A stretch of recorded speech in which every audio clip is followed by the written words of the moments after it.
నారా చంద్రబాబు నాయుడు అనే నేను శాసనం ద్వారా నిర్మితమైన భారత రాజ్యాంగం పట్ల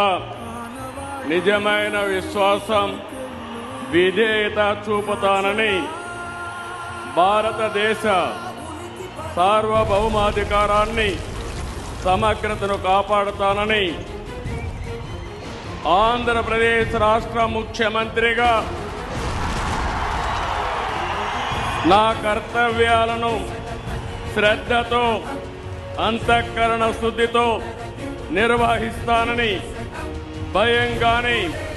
పక్షపాతం గాని, రాగద్వేషాలు గాని లేకుండా రాజ్యాంగాన్ని, శాసనాలను అనుసరించి ప్రజలందరికీ న్యాయం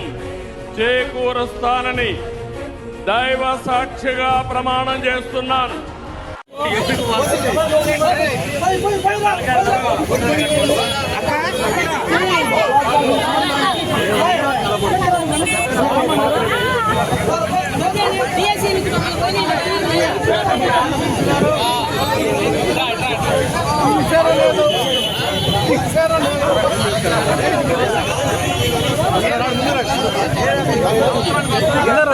దూరంగా ఉంటే ఫోటో కానీ వీడియో కానీ వస్తుంది, కానీ ఏదో దోస్తున్నా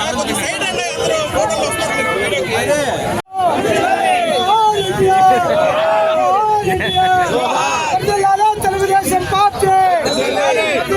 తెలుగుదేశం పార్టీ.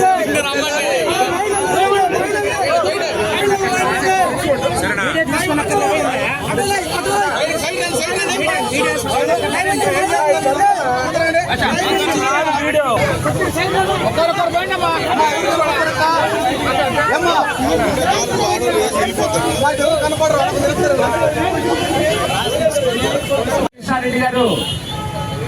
ఈరోజు ఉదయం విజయ్ సెంటర్ గవర్నమెంట్ హాస్పిటల్ దగ్గర ఈ కార్యక్రమాలన్నిటిపై ప్రజలకు వివరిస్తూ ముఖ్యమంత్రి నారా చంద్రబాబు నాయుడు గారికి పాలాభిషేకం చేయమని ఆదేశించడం జరిగింది. ఎమ్మెల్యే గారి యొక్క ఆదేశాల మేరకు ఈ రోజున తెలుగుదేశం పార్టీ శ్రేణులు, పెన్షన్దారులు, అదేవిధంగా రైతులు, అదేవిధంగా నిరుద్యోగ యువత అందరూ కూడా ఇక్కడికి వచ్చి తెలుగుదేశం పార్టీ ప్రభుత్వం, ఉమ్మడి ప్రభుత్వం తీసుకున్నటువంటి నిర్ణయాలనే హర్షిస్తూ సంతోషంగా ఈ రోజున నారా చంద్రబాబు నాయుడు గారికి పాలాభిషేకం చేస్తున్నాం. స్వర్గీయ నందమూరి తారక రామారావు వారి యొక్క ఆశయాలతో పనిచేస్తున్నటువంటి తెలుగుదేశం పార్టీ, మా ప్రీతమ నాయకులు దగ్గుమాటి వెంకటకృష్ణారెడ్డి గారి యొక్క సూచనల మేరకు, ఆదేశాల మేరకు కావలి నియోజకవర్గం, కావలి పట్టణం కూడా ముందు అభివృద్ధి దిశగా నడిపేదానికి మేమందరం కూడా కంకణబద్దులై ఉన్నామని మూలంగా తెలియజేసుకుంటూ,